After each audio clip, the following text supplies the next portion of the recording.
chosen 4 teachers from our school to interview, 2 of which are teachers who had just joined the CLJMS staff just this year, and 2 other teachers who have been teaching here from 30 to 40 years. Our 2 newbies are Mr. Wilson, the PE teacher, who also coaches softball for the high school girls, and Mrs. Dreer, a new 5th grade class homeroom teacher.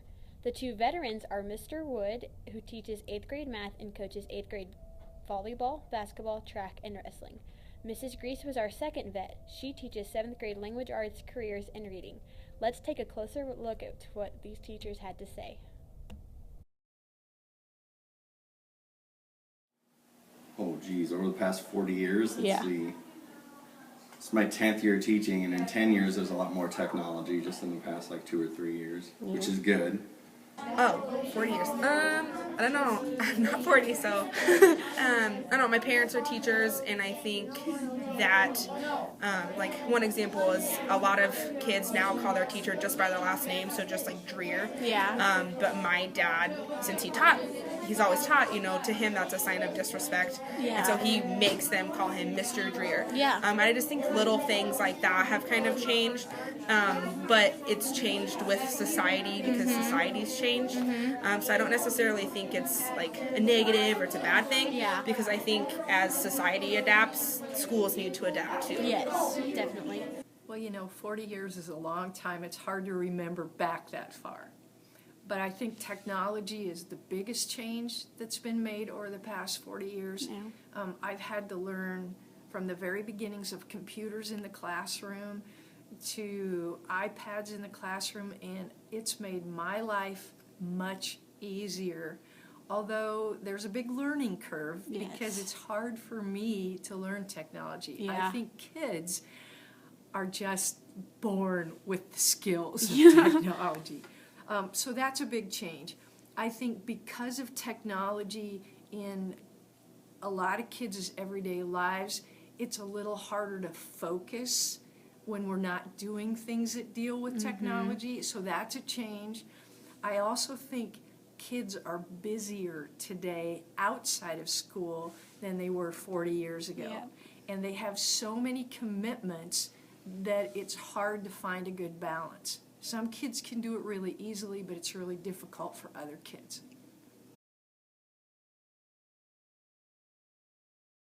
Oh, just different ways of teaching, different teaching methods. Right now I'm just trying to soak in as much class management as I can, and I'm trying to get really comfortable with the curriculum because it's different than what I've worked with before. And so right now I'm just trying to learn like what the kids learn in 4th grade, what they learn in 6th grade, where's my spot fit in 5th grade. So I'm just trying to kind of figure out the flow of school still even. So I think those are the 2 biggest things, is class management, the flow of curriculum and stuff. I already have learned much from the younger teachers, and most of it deals with technology. They can help me whenever I have a question on how to do something. It would take me hours to figure out what they can do in 2 or 3 minutes. So I'm very grateful to them.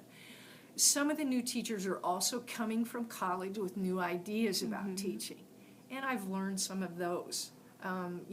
Different ways to handle things, how to make classrooms not so static, where kids get up and move around a lot more, and that wasn't something that we did much of in the past. So I'm grateful to the new teachers for their ideas. Good. Let's see, it was very fast-paced at first. Because I was a college athlete, I had a lot more to do than probably most people. I had to go to study halls and had to meet with coaches and practices and stuff like that. So there was very little downtime my first 3 years of college. My first 2 years of college, honestly, I thought were pretty boring. Yeah. My parents are both teachers and my sister's a teacher, so a lot of the stuff I learned my first 2 years, I'd heard at my dinner table for years. And so I was really kind of bored with it, and I told my mom, I was like, I don't know if I want to do this. I'm not learning anything in my classes. I mean, a couple things here and there, but my last 2 years were really fun, and really exciting. I wasn't one of those kids that was like, oh, I have to do a project. Yeah. I was like, oh, sweet, I can use this project with my kids someday. Well, first of all, I went to UNK, which was called Kearney State College then. It wasn't even UNK. I was there in the early 70s. I joined a sorority, which was a lot of fun. I met a lot of people through a sorority. I majored in English, obviously, if I'm going to be an English teacher. Some of the differences then compared with now are that I didn't have a computer. I didn't have a cell phone. Yep. There were no such things available to us.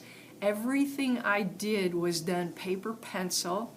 I can remember typing term papers on a typewriter where you'd get to the bottom of the page, and if you made a mistake, you either had to use this awkward type over whiteout, or you had to start all over. There was no proofreading and fixing as you go. There were no spell checks available except for the dictionary. So there have been lots of changes in education in the college setting that have made life much easier for college students. And that's my personal opinion. They probably wouldn't agree with me. I just loved the relationships I was able to build with kids. In 6th grade, one of my mom's friends taught, Mrs. Bonham, and we got done writing a paper. We were writing like a persuasion paper, and I got done really early because I enjoyed writing. And one of my really good friends, he was like not into school and that kind of stuff, and he was really struggling, and Mrs. Bonham said, Taylor, why don't you go sit with him and work with him on writing this paper? And I did, and he looked at me at the end, he goes, thank you for helping me. He goes, I don't think I would have been able to finish it without you. He ended up getting a B+ on it, and his appreciation toward me was like, oh, I really did help him. And kind of then was when the light bulb went off, that I was like, hey, I want to help kids. I want to help them learn. I want to watch them grow and become better people. And that's kind of really why I chose to go into education, is from that moment. I wanted to become a teacher because my mother was a teacher. My mother taught school for 12 years before she got married and had a family. And in those days, you pretty much gave up your teaching job if you wanted to have a child or have a family. And so she taught for several years in rural schools, where she would have kindergarten through 8th grade, every student in every class, math, science, social studies, English, reading, penmanship, all of that. And she always had nice, positive things to say about being a teacher, and I know that influenced me to become a teacher. They did pretty good, didn't they? Now I know what you must be wondering. McKenna, didn't you say you were going to interview Mr. Wood? Yes, it's all right here, and it's a part of my system. When I asked Mr. Wood how this school year has been going so far, he responded jokingly, it's been an okay year so far, but it's not over yet. He said some differences that have occurred in teaching over the past 40 years would definitely be how technology has become a much bigger factor in his teachings and lessons. He also added that teachers are expecting less out of their students now than they did 4 decades ago. Mr. Woods stated how the younger teachers are easy to call upon when help is needed with technology. Schoology is an app he said he is still figuring out. He also uses them to help find better apps to have his students use on their iPads. He described his college experience as, and I quote, fantastic. He joked about how he went to college for 6 years only because he was having so much fun. Mr. Wood says he wrestled in college, and instead of having laptops or personal computers, school desktops and campus or public libraries were used as resources. Last but certainly not least, he said he became a teacher simply because he likes math and likes talking math with other people. So you see, there are certainly some different variations of answers between the two pairs of educators. That's all for newbies versus vets. Thanks for watching, everyone. Back to you, Eli. Great article, McKenna. Very interesting. Now to Richie with a look at Minden's Special Olympics organization. Thanks, Eli. Special Olympics changes lives through sports by empowering people with disabilities and gaining respect for them across the state. The program is over 40 years old and includes over 5,000 athletes. We are going to look at some events coming up. East Central Basketball, which will take place on the 4th of March. And the following, UNL Soccer, which will take place on the 5th, now on the 11th, the West Region Basketball, and more. Back to you, Hannah and Eli. Thanks, Richie. And that's today's news. Thank you for tuning in to CLJ News. Where your choice is the student